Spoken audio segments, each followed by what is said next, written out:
What's good? It's White Cheddar, CT, iBattle, all that extra shit. Here's my official recap for Supreme Conflict for those of you who couldn't make it. Now, if you weren't there, hey, I ain't here to judge. Alright, I'm sure you had your reasons. You couldn't find a ride, you couldn't get the time off of work, or find a babysitter, or maybe you got arrested or kidnapped or something. Hey, none of my business. I'm just letting y'all know what you missed. First things first, there were a few tryouts. My apologies to whoever tried out, but I ain't gonna be talking about the tryouts. I'm gonna make y'all wait for the video footage of that shit. There were a couple MCs on the tryout card that I don't recall the names of, and I don't want to drive myself crazy trying to remember their names or piss any of you off by saying your names wrong. I know some people don't like that. Now, as far as the main card battles, there was only one battle that didn't go down, and that was Bless versus Blackmail. I don't recall seeing either of them there on Saturday. No hate, no shit talk. I don't know why y'all weren't there. I don't know why the battle didn't happen. I'm gonna leave it at that. Now to talk about the battles that did happen. First up, we had Infamous versus Kevin Van. I'm gonna be honest. I was at the bar getting my drink when that battle started. So I missed Infamous's first round and part of Kevin Van's first round. Based off of that, I can't give you a winner. I don't know. I fucked up. For what it's worth, this is the best I've seen from Infamous. Kevin Van killed it as usual. There were only minor slip-ups. For the most part, they both kept it consistent. I don't know. There were other people there. Ask one of them. Sorry. Tommy Gunn versus E. Farrell. Easily Tommy Gunn's best performance ever. He's had issues in the past, waiting to the last minute to prepare his shit. And as a result, his performance was lacking and his rounds always fell short. The only battle he did good in and got the W, the footage ain't out yet. So he's been waiting on that one performance, that one battle that'll really get the ball rolling for him, and I think this was the one. Not to discredit E. Farrell. Not at all, because that motherfucker was on fire. Dude came out swinging. Personally, I think E. Farrell got the battle. But, regardless, win or lose, both of them killed it, and both of these motherfuckers should be proud of the show that they fucking put on. Just DJ versus Crime. Yo, speaking of best performances, Just DJ was on fire. To me, this was his breakthrough battle. As far as I'm concerned, this dude is officially a problem. Much respect to the homie Crime. He came, did his thing, he put up a fight. I personally, though, I think that Just DJ got that shit. But that's just me. Daya versus Dinero. I thought this was the best I've seen from either of them until Daya fell off in the third round. He was killing it, but somewhere in that third round he just forgot his shit and ended the round.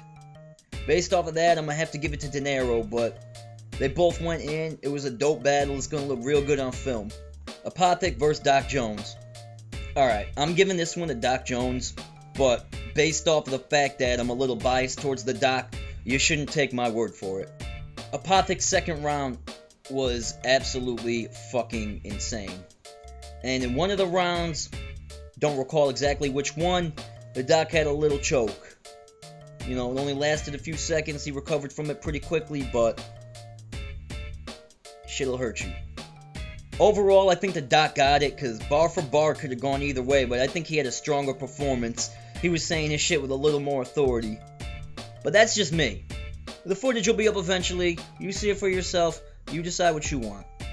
Won't fall into peer pressure. Tommy Taxon versus Fast Lane Fafs. I'm sorry, but this shit was disappointing for a number of reasons. This shit was kind of hard to watch. First off, Tommy Taxon wasn't prepared. He didn't make it past the 20-30 second mark in any of his rounds. He barely let off a few words before stopping, trying to think, and then just saying fuck it. Now Fastlane Fast was well prepared. He was consistent, he didn't choke, he didn't stutter, he didn't do none of that shit. So he was ready. However, his hype man that he had with him really took away from his performance. I understand that's your boy, and you're gonna big him up like he's the hottest thing out regardless, but you might want to take it down a notch. I know ever since that Hype Man video went viral, everybody thinks they're Jay Lava all of a sudden, but you don't need to be standing behind your boy talking about ah and ooh every time he coughs or takes a sip of water. Fastlane, I'm just trying to be real with you. I ain't gonna sit here and act like you don't have potential, cause you do. I think you got skills and I think you can go far with this. But shit like that is gonna hurt you in the long run. Anyway, Sesamil versus Ghost. This battle went down exactly how I said it was going to. Bar for bar, they were pretty level, but Sesamil just overpowered him with his performance. His delivery was better than I've ever seen. It was easily Sesamil's best performance. So many motherfuckers that night had their best performances that we've ever seen from them. Shit was fucking crazy. Nah, I ain't trying to take away from Ghost at all, because he was dope. I just think he needs to work on his vocal projection a little bit.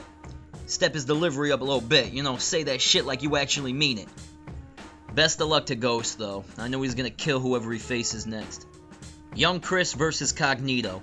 This shit was interesting. I think for the most part it was neck and neck up until Cognito choked in the second round. That obviously would be the deciding factor. It was funny because Young Chris decided he was going to freestyle that round because Cognito choked.